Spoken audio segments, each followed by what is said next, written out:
Yesterday, Sayadaw explained that if one cannot refrain from transgression and misconduct, there will be Paṇḍitā, failure, negligence, heedlessness. So failing to refrain from misconduct and transgression, he, she is said to be losing, breaking the responsibility as a human being. So if one can refrain from things that should be refrained, and if one can refrain and dispel the misconduct, there will be Paṇḍitā. So as much as one can refrain from the misconduct, his or her body and speech will be pure and clean. In order to refrain from mental misconduct, one needs to practice bhavana, mental development practice. So only through mental development practice one can refrain from mental misconduct. So if one fails to be mindful, one will not be able to refrain the misconduct, and if one fails to refrain on the misconduct, and if he, she continue to let himself, herself go free on the transgression and misconduct over and over again, leaving his or her mind and body to do the transgression repeatedly, not caring whatever happens, then one will be doing misconduct by body, such as killing others, stealing other people's belongings, having sexual misconduct. So there will be these three kinds of misconduct by body.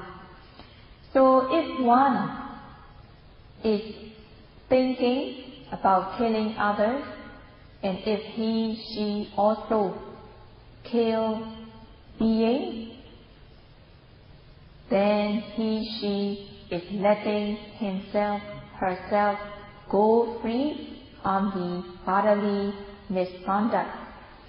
So if he, she free himself, herself in doing the bodily misconduct, then he, she fails to refrain from killing. So he, she will be losing kusala, he, she will be losing wholesomeness. So wholesomeness means the kind of action that is blameless, that is free from burning, that is gentle and lovable, is called wholesomeness. So failing to refrain oneself from killing, letting oneself go freely on this misconduct, one is said to be losing wholesomeness, and it is called Paṇḍitā. In the same way, if one is thinking about stealing other people's belongings, and also if one actually steals other people's belongings, and also if one lets one mind free on sexual misconduct, and if he, she really commits this sexual misconduct, then it will be Paṇḍitā, failure or negligence or heedlessness in refraining from misconduct. So failing to refrain from stealing and sexual misconduct, he, she will be losing wholesomeness. she will be losing wholesomeness. By lack of mindfulness, because of negligence, she is losing wholesomeness.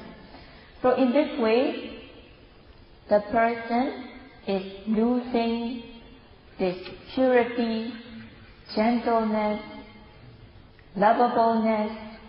So she is losing this quality of being gentle, pure, and clean. And it is also called Paṇḍitā. And also the verbal misconduct, lying is also verbal misconduct.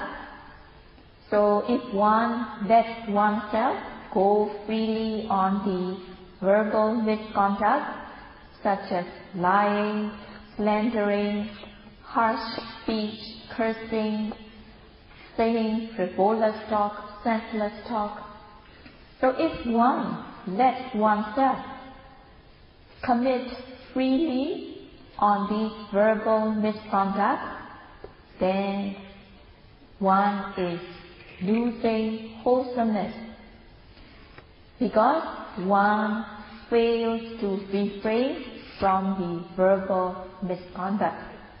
So if one fails to refrain from verbal misconduct, also she is failing to observe the responsibility or duty as a human being, and it is also called Paṇḍitā.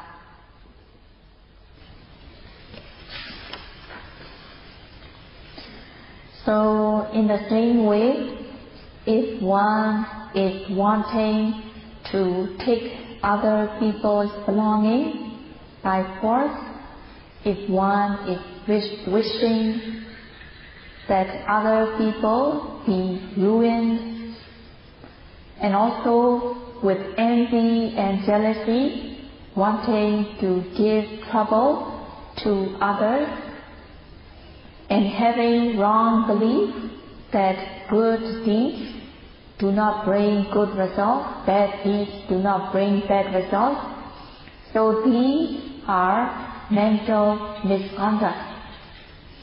So if one is letting one's mind go freely on the mental misconduct, then it will be Paṇḍitā. Only if one does not want other people's belonging by force, if one wants to give or share one's possession with others, wanting the welfare of others, having compassion, consideration towards others, and believing that the good and bad deeds have good and bad results. So these are the mental conduct that are pure, clean, lovable, and gentle. So if one is letting one's mind go freely on the mental misconduct, there will be failure, negligence, Paṇḍitā, and she is losing wholesomeness. So failing to refrain from misconduct, the person is negligent and ignorant of the wholesomeness. So this is the most gross or crude form of Paṇḍitā, which is the worst. So this kind of Paṇḍitā is the most gross form, and which is most frightening.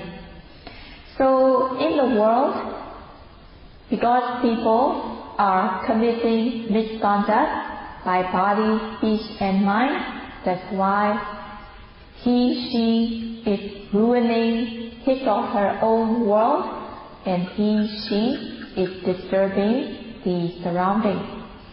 So failing to refrain from misconduct his or her own world will not be peaceful, and the surrounding world will not be peaceful, but the surrounding will be disturbed.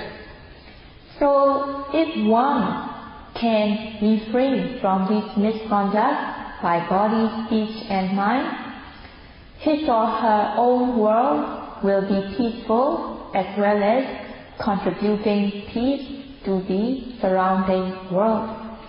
So the more one can have control of himself, herself, the more his or her world will become peaceful, and also the surrounding world will become peaceful.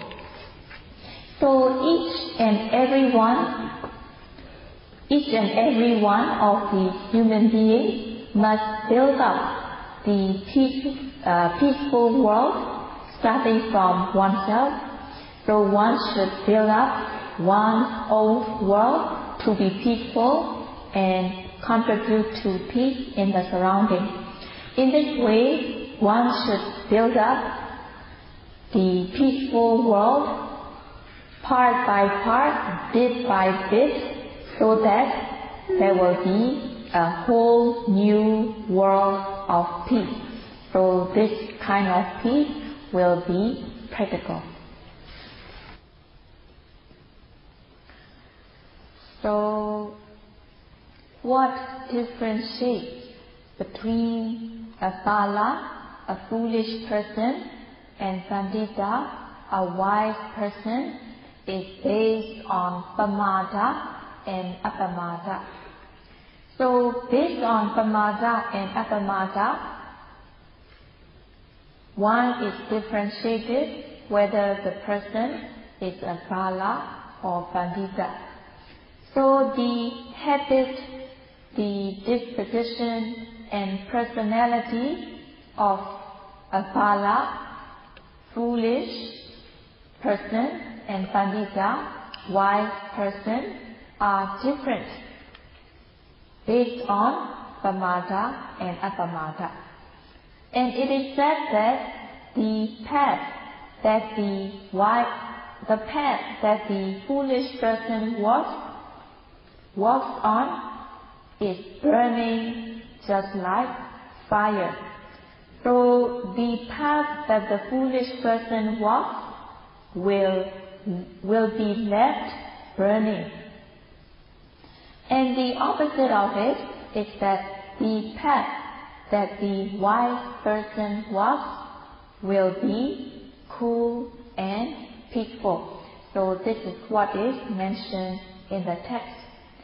So whether the world is burning or peaceful is based on the the people who dwell on the earth.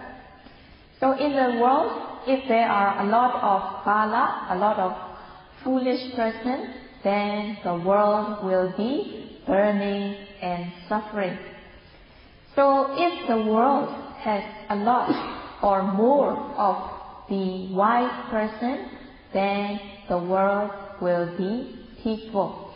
So whether or not the world is burning or peaceful, it depends on the human which dwell on this world. So if there is much Pamāda, then the world will be burning and suffering. And if there is more of Apamāda, then there will be peacefulness in the world.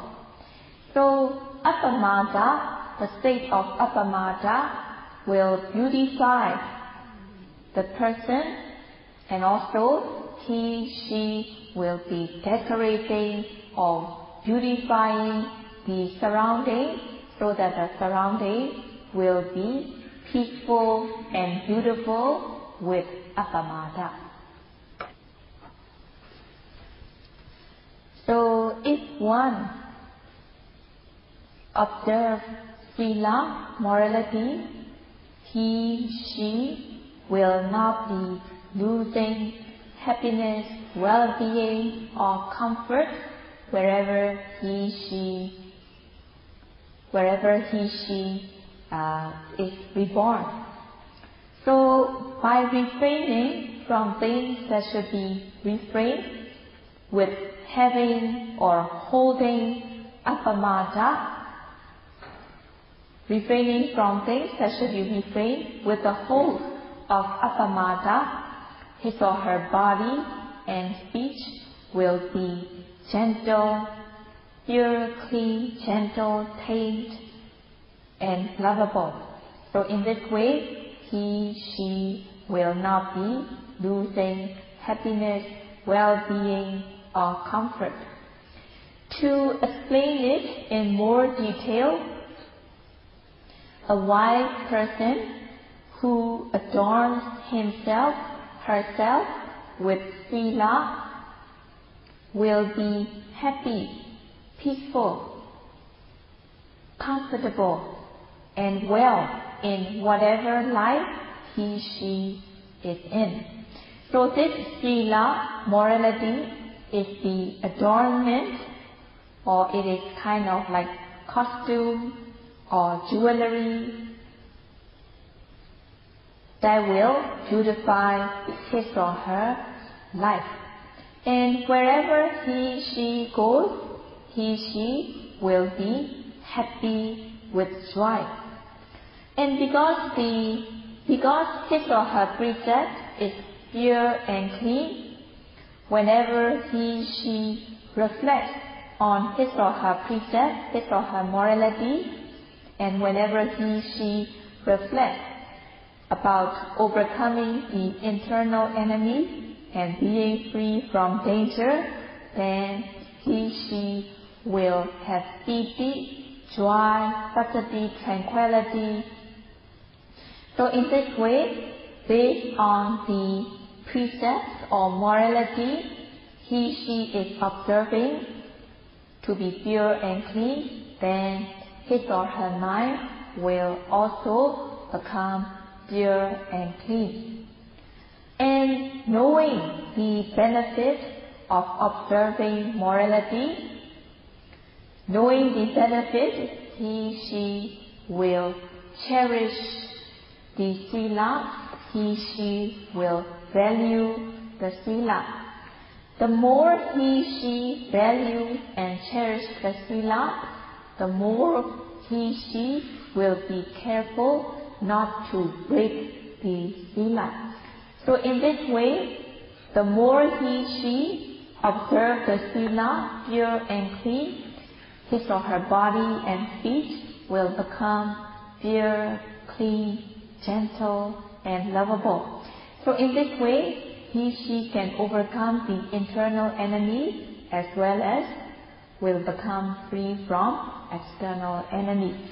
So in this way, he, she will have joy, tranquility, and happiness. So that's why it is said that by adorning, by beautifying oneself with morality, precepts as the adornment, costume or jewelry, he, she will have happiness, peace and joy.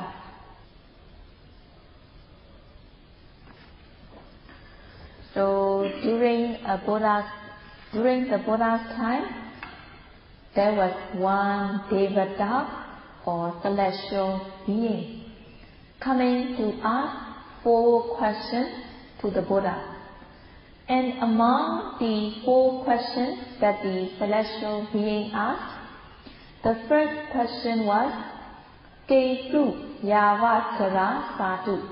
It means that what is good till old age. So the Devata asked what is good till one grows old. And Buddha replied, Sila Yavatara Sadhu.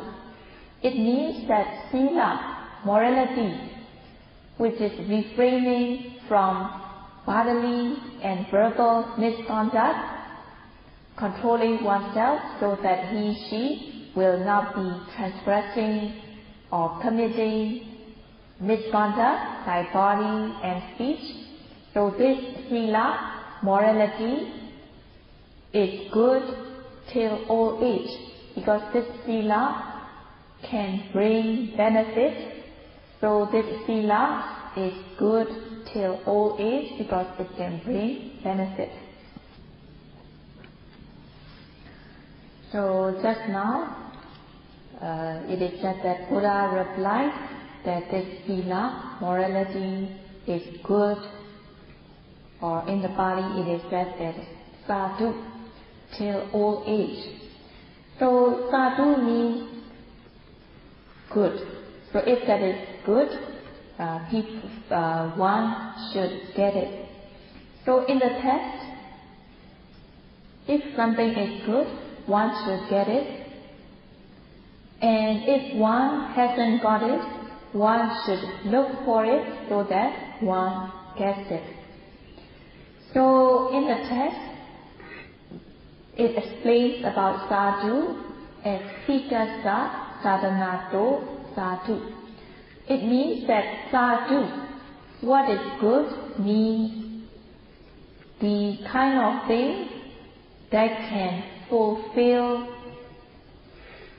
the welfare to a completion. It is called sadhu, or good.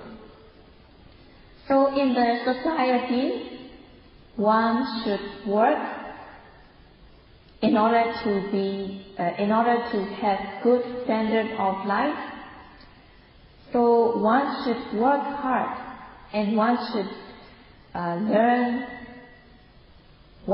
learn some kind of education in order to earn a living. So one should earn a living in order to have good standard of life. So one should work hard.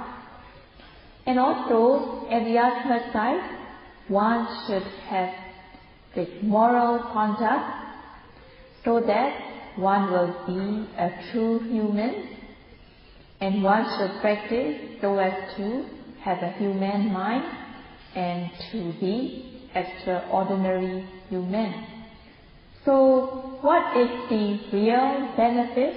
What is the true welfare of the person is the moral conduct, the basic moral conduct, and also the true welfare of a person is moral conduct, maturity of the mind, and power of prudence, development of knowledge and wisdom. These are the genuine welfare, these are the true welfare. So one should observe morality precepts. So one should practice this morality so that one will be a genuine human. And one should go on to practice samadhi and panya, concentration and wisdom, so that she will have a humane mind and she will become extraordinary person. So if one is pure and clean, she will be away from suffering, and his or her life will become lovable, and there will be benefit.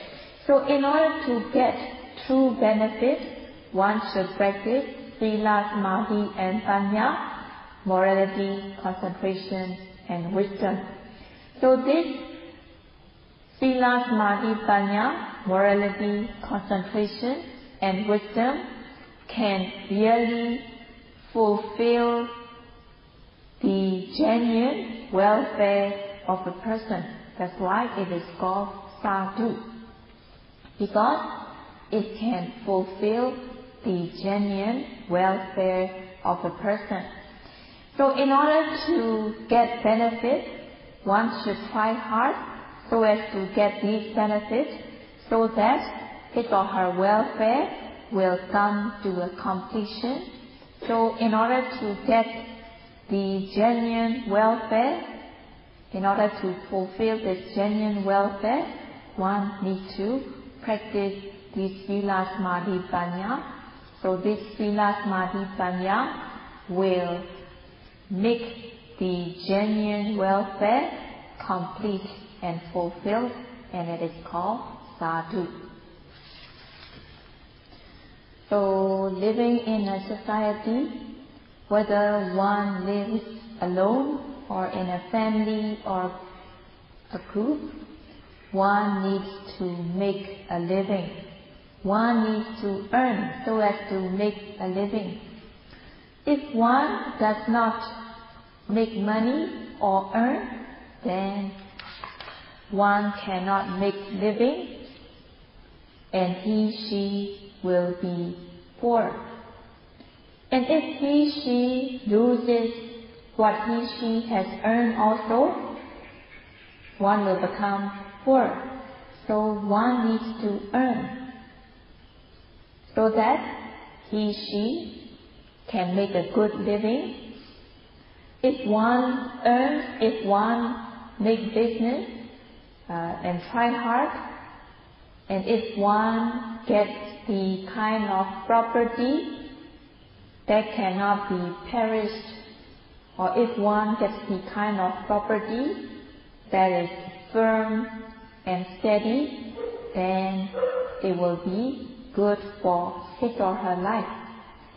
So just as one has to make living, just as one has to earn, in the same way, one needs to practice moral conduct, and one needs to practice so that he/she will be developing knowledge and wisdom, so that the person will become a true human who has a humane mind, who is extraordinary human.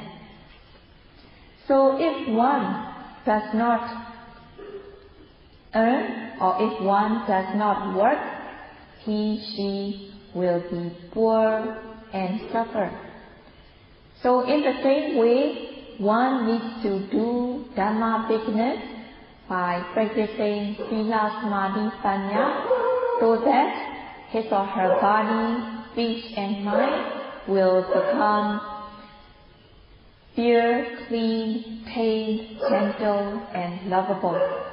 So this is the true benefit, this is the true welfare of a human being.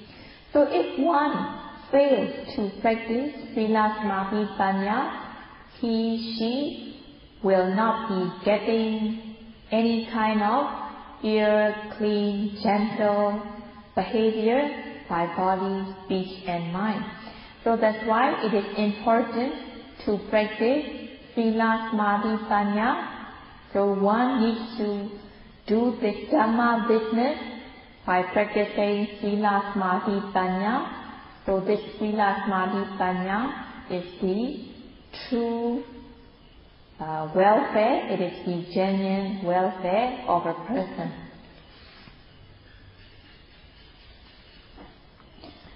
So the answer given by the Buddha, which is just a short sentence, Sila Yava Sadhu.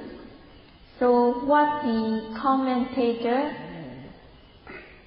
explained about this short sentence that the Buddha answered is very noteworthy.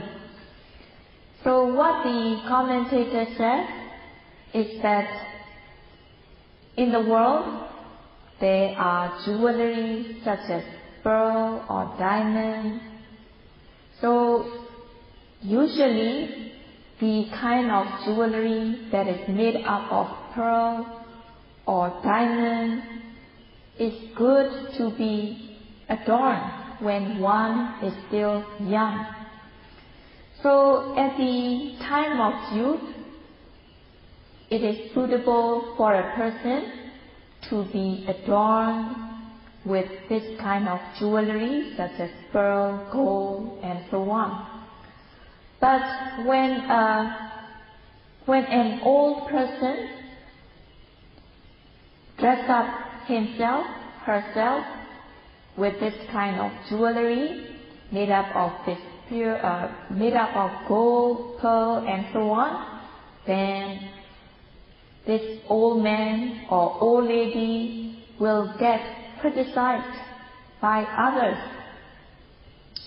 such as, this old lady or this old man, how come she wearing this kind of jewelry which looks only nice on young people?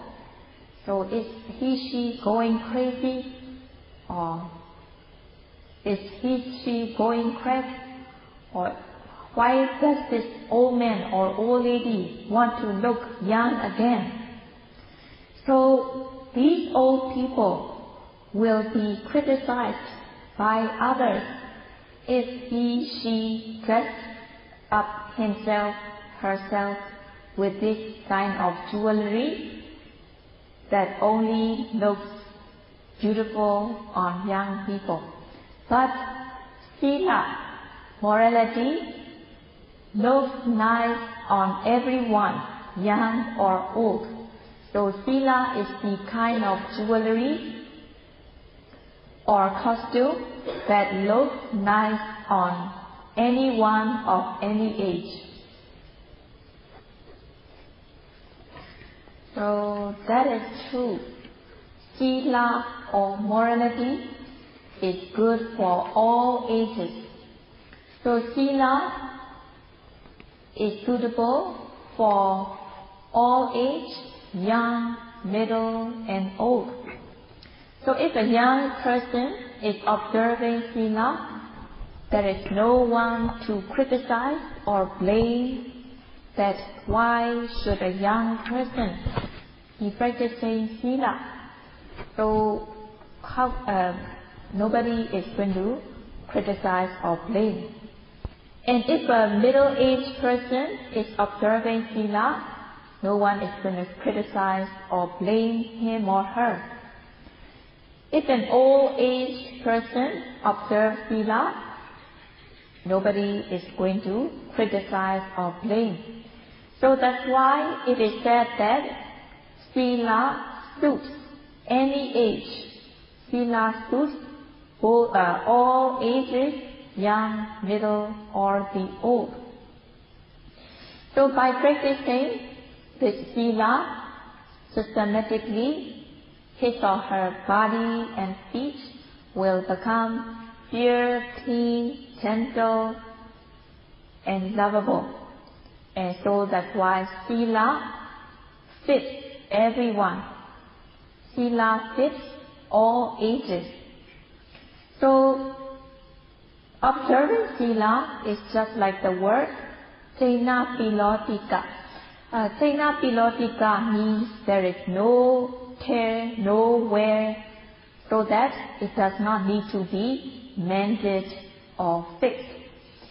So that's why it is said that Sila is just like Tena Pilotika. Practicing Sila is like so good that there is no wear, no tear. It doesn't need to be mended or fixed. So, but in the world, if there are certain kind of clothes that look nice only on young people. So, in the case of a mini skirt and so on, so this mini skirt will only look nice on young people. If an old age lady will wear a mini skirt, it wouldn't look nice. But with Sila, it fits all. Sila looks nice on any age, young, middle, or old. So in other words, Sila dress or Sila clothes is a free size or a fixed size which fits everyone. So yogis who are here, you are not observing only 5 precepts, but you are observing 8 precepts. So observation of these 8 precepts will keep your body and speech pure, clean, gentle, and lovable. So you should be rejoicing that you are adorning yourself, you are beautifying yourself with Sila as your jewelry, or Sila as your costume or cosmetic. So today 1 hour is up, so Sayadaw will continue to explain tomorrow how Mano-Ducharita, how mental misconduct can be dispelled by practicing Satipatthana meditation. Sadhu, sadhu.